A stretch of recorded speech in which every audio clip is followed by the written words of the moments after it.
Welcome to the Slop Temple. We pray this video helps. In this video, I will show how to set up a key in Google Authenticator. First, open the Google Authenticator app on your mobile device, ensuring it is ready. Look for the plus sign icon, typically found in the bottom right corner, to begin adding a new account. Tapping this icon will then present you with two distinct options for adding your security key.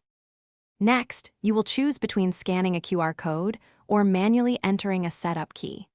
Many websites offer a QR code during their two-factor authentication setup process.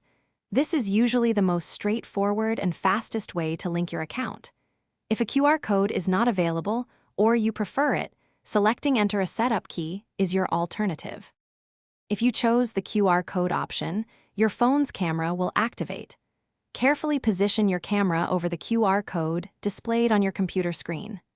The Google Authenticator app will instantly recognize the code and add the account. Within a second or two, you will see a new entry with a 6-digit code appear in your app. For manual entry, locate the secret key or setup key on the website you are securing. This key is typically a long string of letters and numbers. Carefully copy this key and then paste it into your key field within the Authenticator app. Also, assign a descriptive name, like My Banking app, for easy future reference. Thanks for watching. Consider subscribing if we helped you.